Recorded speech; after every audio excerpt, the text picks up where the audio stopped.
muteze amatwi radiyo ijwi rya Amerika isamiranira i Washington DC mu Kirundi no mu Kinyarwanda.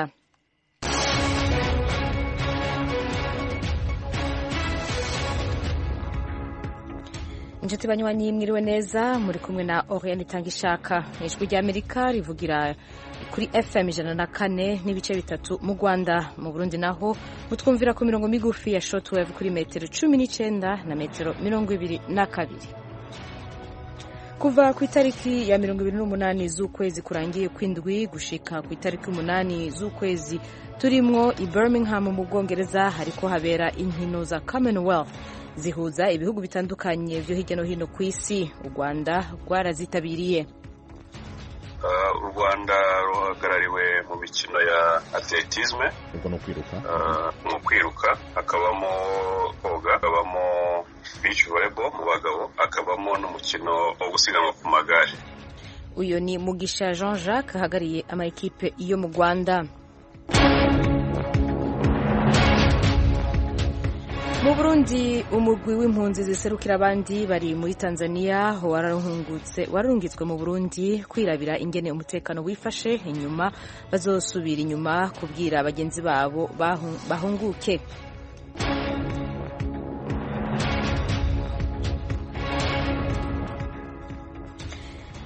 Igisirikare ca Nigeria kizokoresha inguvu zose zishoboka mu kuzimanganya imigwi yitwaje ibigwanisho iri inyuma y'umutekano muke mu gihugu.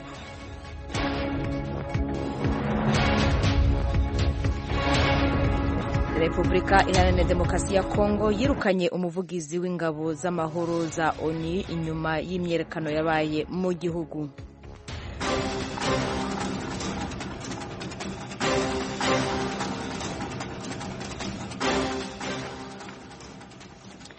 Repubulika Iharanira Demokarasi ya Kongo yirukanye umuvugizi w'ingabo z'amahoro za ONU inyuma y'imyerekano yabaye mu gihugu. Eugene Mukankusi araduha idonido ry'iyo nkuru. Ibaruwa yirukana Mathias Gilman ijwi rya Amerika rifitiye ikopi yanditswe na Minisitiri w'Ububanyi n'Amahanga wa Kongo. Itegeka uwo muvugizi wa MONUSCO kuva mu gihugu, imushinja guteza umutekano muke waje kuvamo imyigaragambyo yaguyemo abantu mu cyumweru gishize. Abantu 36 nibo bamaze gupfa muri iyo myigaragambyo yamagana MONUSCO. Barimo abasirikare ba MONUSCO 4 bishwe mu cyumweru gishize, mu gihe abantu amagana bigaragambije bakangiza ibintu bagatwika inyubako za ONU mu mijyi myinshi yo mu burasirazuba bwa Kongo. Abasivili bashinja izo ngabo kuba zimaze imyaka irenga 10 zikorera mu gihugu zikananirwa kurinda abasivili urugomo rw'imitwe imaze igihe yaruguguje akarere. Umuvugizi wa guverinoma yavuze ko Mathias Gilman yatangaje ibintu bidakwiye byagize uruhare mu kuzana umwuka mubi hagati y'abaturage na MONUSCO. Cyakora ntavuga ibyo yavuze. Hari abavuga ko mu kiganiro aheruka kugirana n'itangazamakuru yabajijwe niba yakwemeza ko u Rwanda rushyigikiye umutwe wa M23, avuga ko nta byemezo bifatika afite byabihamye. Gilman n'umuvugizi wungirije wa MONUSCO ntacyo bahise bavuga ubwo bari babisabwe n'ibiro ntaramakuru byo mu Bwongereza Reuters dukesha inkuru. Guverinoma ya Kongo yanavuze muri iki cyumweru ko ishobora kuzongera gusuzuma umugambi wo gukura ingabo z'amahoro za ONU mu gihugu biturutse ku myigaragambyo. Ni icyemezo MONUSCO yavuze ko ishyigikiye. Intumwa za ONU zizava muri Kongo mbere y'impera za 2024 nk'uko umugambi wo kuzikurayo wateganijwe mu mwaka ushize, ariko guverinoma igamije kwihutisha icyo gikorwa. Byavuzwe na Minisitiri w'Ububanyi n'Amahanga Christophe Rutundura. Akoze Eugenie, igisirikare ca Nigeria kizokoresha inguvu zose zishoboka mu kuzimanganya imigwi yitwaje ibigwanisho iriko irahungabanya umutekano mu gihugu. Utubwira ibindi kuri iyo nkuru nayo nyene. Igisirikare kirwanira mu kirere cyabitangaje uyu munsi kwa gatatu kubera impungenge z'uko ibintu bidakurikiraniwe hafi byazagira ingaruka ku matora rusange azaba mu kwezi kwa kabiri. Ibitero by'inyeshyamba za Kisilamu mu majyaruguru y'Uburasirazuba no gushimuta abantu hagamijwe ingurane n'ubwicanyi mu midugudu yo mu majyaruguru y'uburengerazuba bw'igihugu biboneka hafi buri munsi muri Nigeria. Umuyobozi wa NAF, umutwe w'ingabo zirwanira mu kirere, Marshal Oladoyo Amawo, yabwiye bakomanda mu nama bagiranye ko umutekano ukomeje kujegajega kandi nta cyizere utanga mu gihe hari imitwe ifite intwaro izenguruka hagati ya za leta zo mu majyaruguru. Byavuzwe mu itangazo rya NAF yasohoye kuri wa gatatu. Amawo yasabye abasirikare bayoboye abandi gukoresha ingufu zose zishoboka ku byihebe biteje umutekano muke mu gihugu. Perezida Muhammadu Buhari mu ijoro ry'ejo kwa kabiri yavuze ko guverinoma yahaye uburenganzira busesuye abashinzwe umutekano bwo guhangana n'icyo kibazo no kukigeza ku ndunduro. Buhari yabivuze nyuma y'uko ibitero byo mu cyumweru gishize by'abagabo bitwaje intwaro byishe abantu muri leta 3 zo mu majyaruguru ya Nigeria. Ejo kuwa kabiri polisi ya Nigeria yavuze ko yohereje abandi bapolisi mu bice bya Abuja gufasha kubungabunga umutekano iminsi mike nyuma y'uko hagabwe igitero kuri bariyeri iri hafi y'umurwa mukuru. Ikibazo cy'umutekano kizaba kiri ku isonga mu gihe cy'itora rya perezida mushya mu kwezi kwa kabiri, igihe bazahitamo uzasimbura Buhari udashobora kongera kwiyamamaza nyuma ya manda 2 ziteganywa n'itegeko nshinga.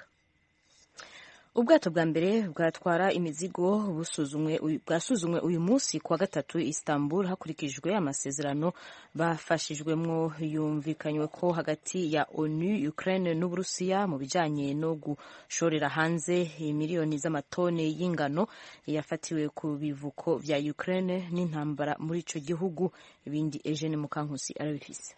Ayo masezerano agamije kureka miliyoni zigera muri 20 z'amatoni y'ingano agatambuka. Abasesenguzi babona nk'ikintu cy'ingenzi mu kugabanya ibiciro by'ibiribwa byazamutse ku isi. Iryo genzura ku bwato Razoni buriho ibendera rya Sierra Leone ryakozwe n'abagenzuzi ba ONU, Uburusiya na Ukraine. Nibwo bwato bwa mbere bujyanye ingano za Ukraine mu mahanga hakurikijwe amasezerano yo mu cyumweru gishize. Ayo masezerano asaba ko ubwato bwose butwaye ingano za Ukraine busakwa, bwaba buhagurutse muri Ukraine cyangwa bugarutse muri icyo gihugu. Nyuma yo gusakwa uyu munsi kwa gatatu, ubwo bwato bwakomeje urugendo rwarwo rwerekeza muri Libani aho rugemuye toni 27,000 z'ibigori. Abayobozi muri ONU bavuga ko intego ari ukugemura hanze toni zigera muri miliyoni 5 z'ingano zituruka muri Ukraine. Kubera ibiciro by'ibiribwa byishingikirije cyane ku ngano zo muri Ukraine, amasezerano atunganyijwe uko bikwiye byaba ari intambwe ikomeye mu koroshya ibiciro by'ibiribwa byazamutse. Abasesengura ibintu bavuga ko ibiganiro by'amahoro bitari hafi. Cyakora ubuyobozi bwa Turukiya buvuga ko kuba barabashije gufasha kugera ku masezerano mu bijyanye n'igemurwa ry'ingano byumvikanisha ko bashobora no gufasha kurangiza ubushyamirane muri Ukraine igihe ayo mahirwe yaboneka. Ahandi naho igisirikare cya Burkina Faso kivuga ko cisha abasivile igihe cyariko gihangana n'abakoresha iterabwoba. Eugene Mukankusi. Icyo gisirikare cyavuze ko cisha abasivili kitabigambiriye mu gitero cyo kurwanya iterabwoba mu majyepfo y'uburasirazuba bw'igihugu mu ntangiriro z'iki cyumweru. Cyakora birenze kuvuga umubare w'abasivili bishwe. Abaturage b'ako karere babwiye ibiro ntaramakuru byo mu Bwongereza Reuters ko abantu bagera kuri 37 biciwe mu gitero cyo kuwa mbere hafi y'umudugudu wa Tognoa mu birometero hafi 10 uvuye ku mupaka wa Togo, aho bamwe nyuma bahungiye. Ibihugu byo mu burengerazuba bwa Afurika bimaze igihe bihanganye n'inyeshyamba z'imitwe ya Kisilamu, imwe ikorana na Al-Qaeda na leta ya Kisilamu igenzura ibice binini by'ubutaka kandi ihora igaba ibitero. Mu itangazo, umuvugizi w'igisirikare yavuze ko izo operasiyo zatumye babasha gufata ibyihebe byinshi. Amakuru y'abapfuye menshi yagiye yemezwa n'abantu bagiye gushyingura. Abatanze ayo makuru basabye ko amazina yabo atatangazwa kubera umutekano wabo. Abantu 9 bakomeretse bajyanywe ku bitaro by'akarere Idapawong mu gihugu cya Togo nyuma y'ibyabaye nk'uko amakuru yo mu buvuzi abivuga.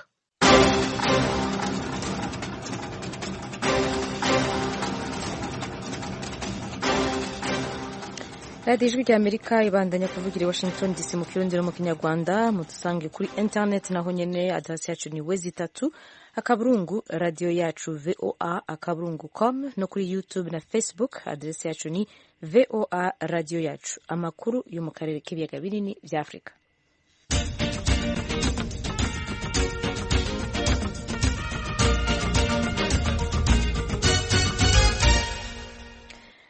Kuva ku itariki ya 28 z'ukwezi kurangiye z'ukwezi kw'indwi gushika ku itariki 8 z'uku kwezi turimwo i Birmingham mu Bwongereza hariko habera inkino za Commonwealth. Ni higanwa rihuza ibihugu bitandukanye byo hirya no hino ku isi. U Rwanda nago rwitabiriye zimwe muri zo nkino ziberayo. Mugenzi wacu Tim Ishimwe yavuganye mu kanya na Mugisha Jean-Jacques yagiye ahagariye amayikipe yo mu Rwanda atangura amubwira inkino bitabiriye.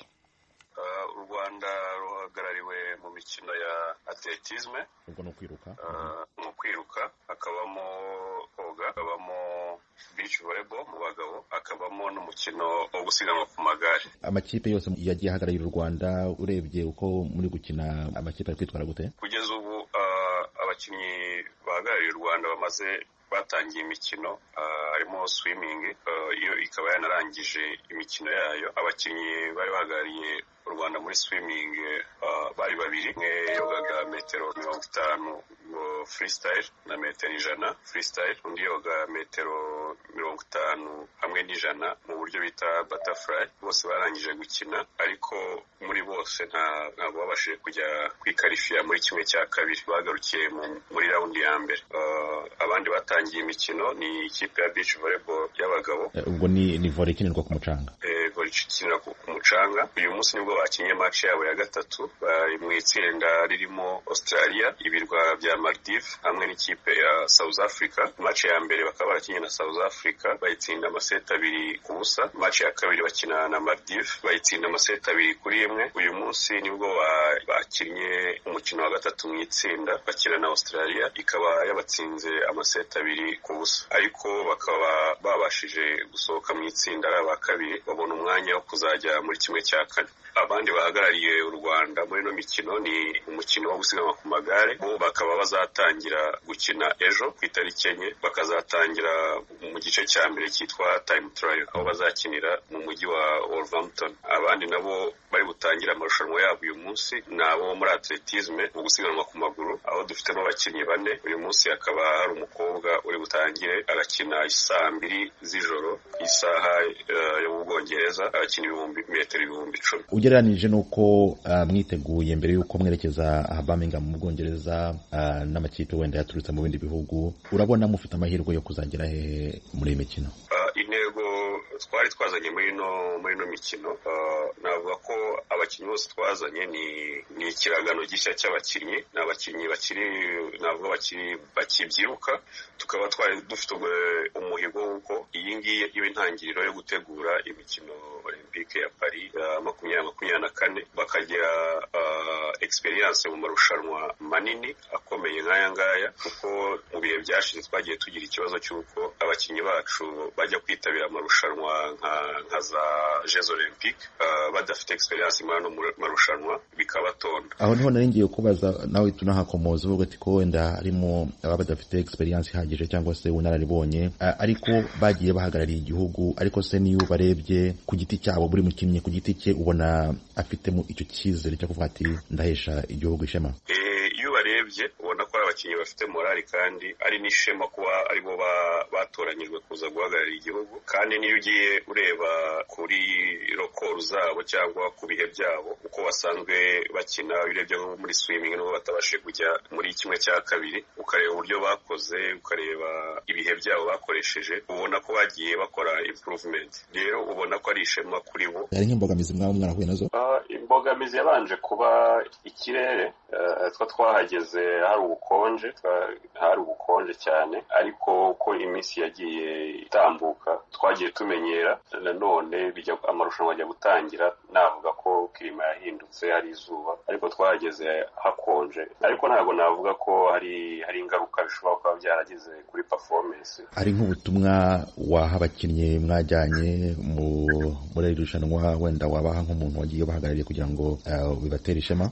Message nabaha nuko turabashyigikiye ari abanyarwanda, ari leta y'u Rwanda irabashyigikiye, ko twagize n'amahirwe Minisitiri ushinzwe siporo mu nshingano ze aza kudusura hano tuba. N'ubundi message nawe yatanze nuko leta idushyigikiye n'abanyarwanda bose, kandi ko tugomba guhesha u Rwanda ishema muri ino mikino. Ndagushimiye cyane Jean-Jacques Mugisha, uhagarariye delegation yagiye mu Bwongereza mu mikino ya Commonwealth, kuba wemeye kuvugana n'ijwi ry'Amerika, kandi amahirwe masa. Murakoze cyane. Urakoze nawe Tim. Mu Rwanda leta ivuga ko mu minsi ya vuba hagiye gushirwaho uburyo umunyagihugu azohora aronka icyangombwa cy'ubutaka atabanje kujuragizwa n'ubuyobozi. Assumpta Kabuye arabitubwira.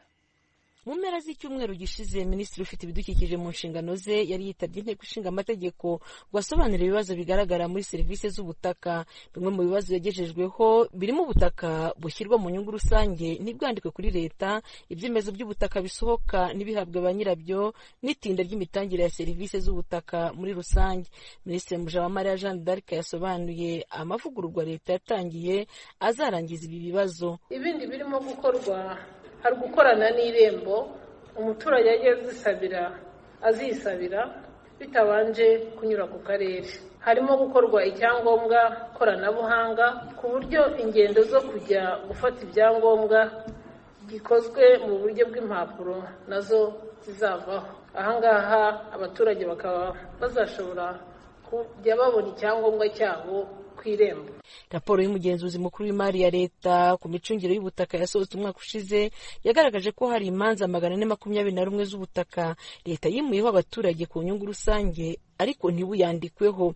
Iyi raporo kandi yagaragaje ko kugeza ubu hari ibibanza bisaga miliyoni n'igice bidafite uwo byanditseho, yongeraho ko hari ibyemezo by'ubutaka bigeze kuri miliyoni 2 bikibitse ku biro by'abayobozi kuva mu mwaka wa 2010 bidahabwa bene byo. Iki kibazo cyanagarutsweho n'abaturage bavuganye n'Ijwi ry'Amerika bagaragaza ko kuba badahabwa ibyangombwa ku mutungo wabo ari imbogamizi. Mwadusabiye ibyangombwa nk'iby'abandi banyarwanda tukabibona. Inzara iraturya imva, nta byangombwa by'ubutaka dufite rwose, ni nabyo kintu dushaka kugira ngo tubikugezeho nabyo. Ubu ntitwasaba inguzanyo nk'abandi, turafite ubukene, nta butaka dufite duhinga, n'ababeshwa hano guhinga.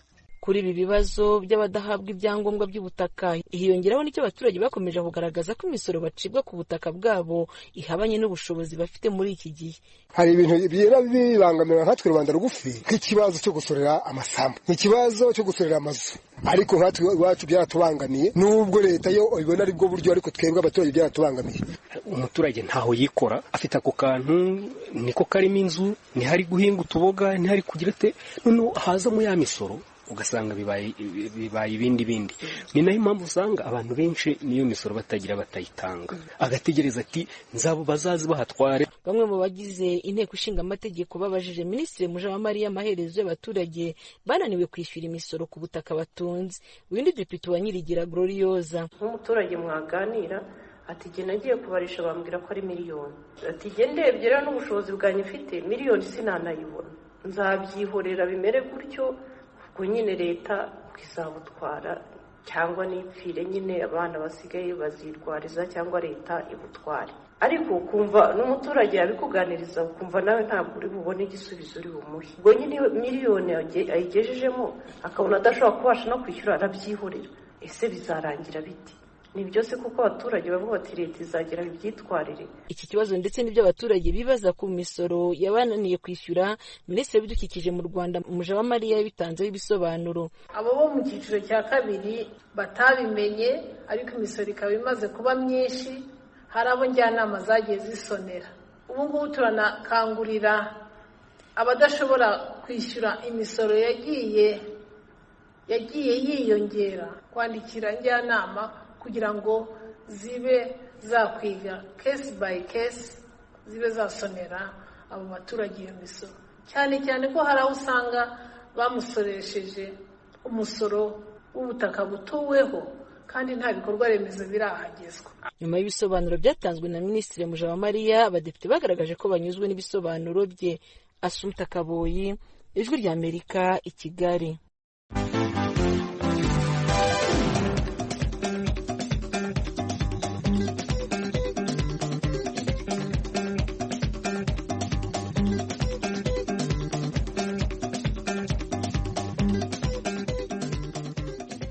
Mubandanya kumviza radiyo Ijwi ry'Amerika isamiraniye Washington DC mu Kirundi no mu Kinyarwanda. Tubibutse ko mu Burundi mutwumvira ku mirongo migufi ya shortwave ni metero 19 na metero 22. I Rwanda naho mutwumvira kuri FM radiyo Ijwi ry'Amerika kuri 104 n'ibice bitatu. Tubibutse ko no kuri Facebook na Instagram niho turi, adresi yacu ni radio yacu VOA.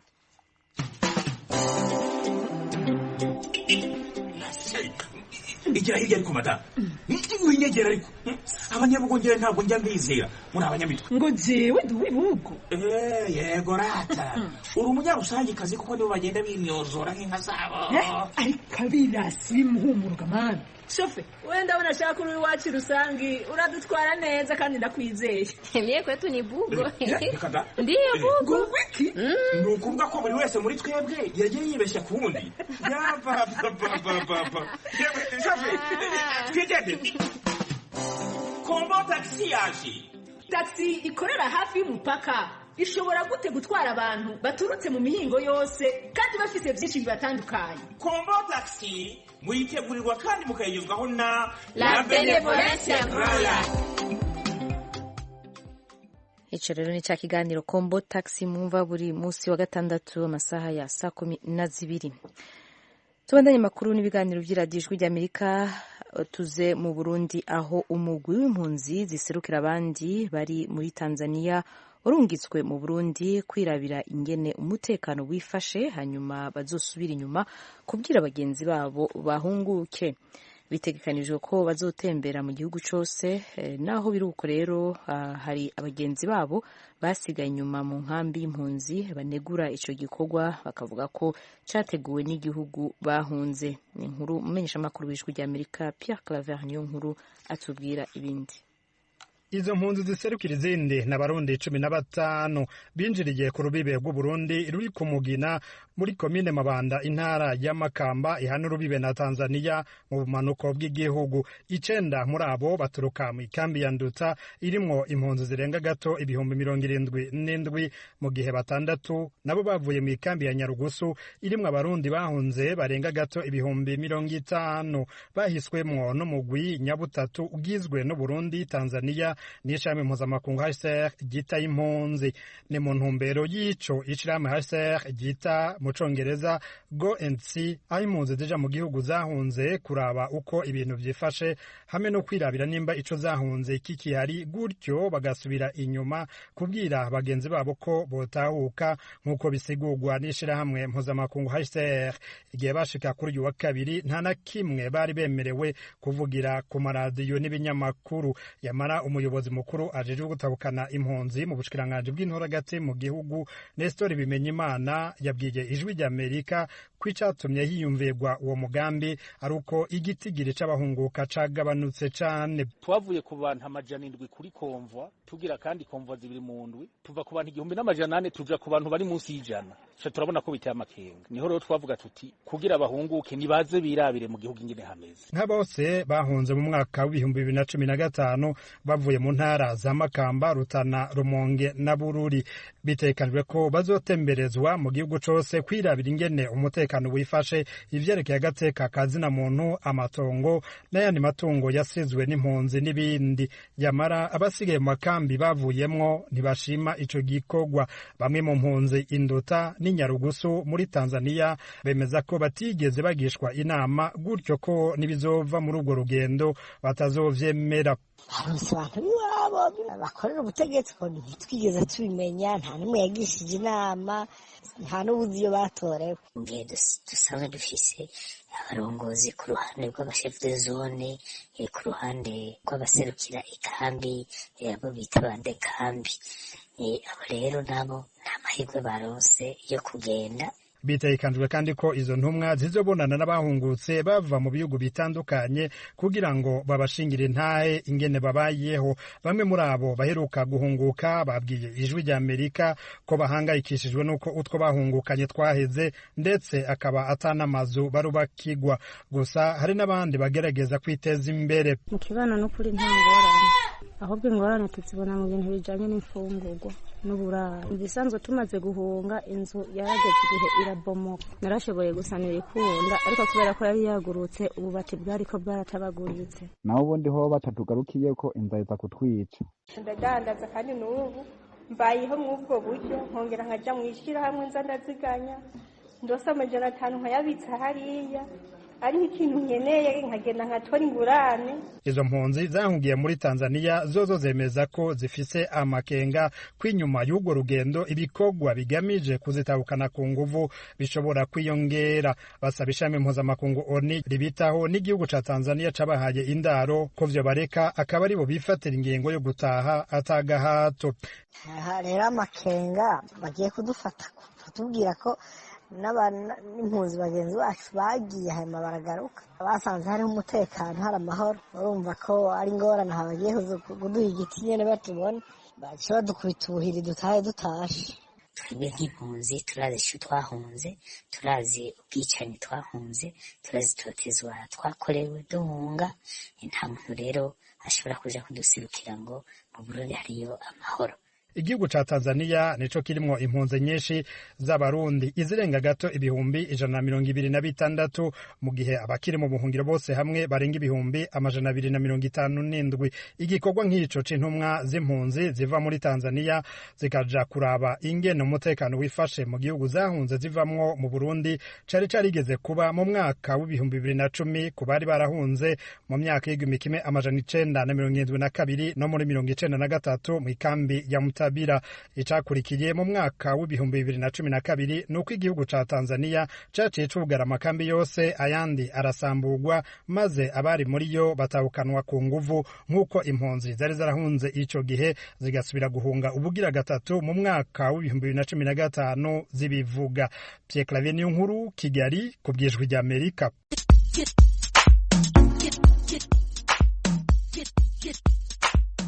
Ijwi ry'Amerika ku bufatanye na Flash TV yo mu Rwanda izajya bagezaho ikiganiro bungabunga ubuzima. Ni ikiganiro kibakangurira kwita ku buzima n'imibereho yanyu ya buri munsi.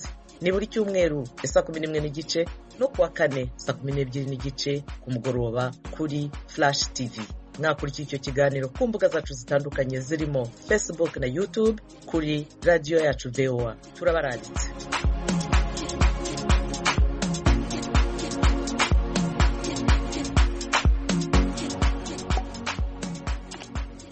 radiyo ijwi ry'Amerika dukubitire kandi mu Rwanda. Umuyobozi w'umugambwe PS imbere kuri igice kitaremerwa n'amategeko mu Rwanda, Maître Bernard Ntaganda avuga ko azokwiyamamariza amabanga y'umukuru w'igihugu cy'u Rwanda mu mwaka wa 2024. Yabibwiye mugenzi wacu Thomas Kamirindi.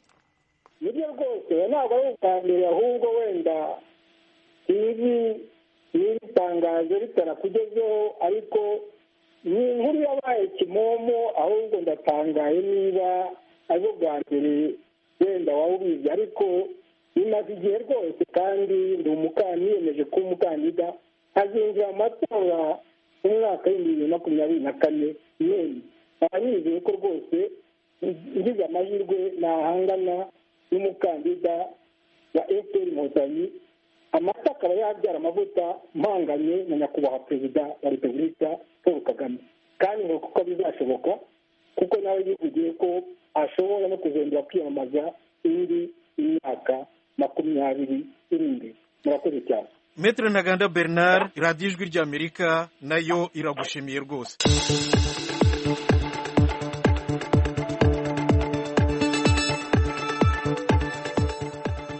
Turiko turaja ku musozo w'ibiganiro n'amakuru twabateguriye kuri ino saha, ariko mbere yaho reka tubabwire incamake y'amakuru twabwiye avugwa hirya no hino ku isi. Tubabwiye ko muri Repubulika ya Demokarasi ya Kongo yirukanye umuvugizi w'ingabo z'amahoro za ONU nyuma y'imyiyerekano imaze imisi iba mu gihugu. Tubabwiye kandi ko igisirikare cya Nigeria kizokoresha inguvu zose zishoboka mu kuzimanganya imigwi yitwaje ibigwanisho iri inyuma y'umutekano muke mu gihugu, niko babimenyesha. Ubwato bwa mbere butwaye imizigo busuzumye uyu munsi ku wa gatatu Istanbul, hakurikijwe n'amasezerano bafatanyijemo y'umwumvikano hagati ya ONU, Ukraine n'Uburusiya mu bijanye no gushora hanze imiliyoni z'amatoni y'ingano yafatiwe ku kivuko ca Ukraine n'intambara muri ico gihugu. Twabwiye kandi ko igisirikare ca Burkina Faso cemeye uko cisha abasivile igihe cari gihanganye n'abakoresha iterabwoba muri ico gihugu. Ayo rero namwe mu makuru avugwa hirya no hino ku isi twabashikirije uyu munsi. Ayandi murashaka kuyaronka ku mbuga ngurukana bumenyi. Adresi yacu ni wezi3 radio yacu voa.com. Mwari muri kumwe nawe Yanitanga Ishaka, ndabashimiye mwese.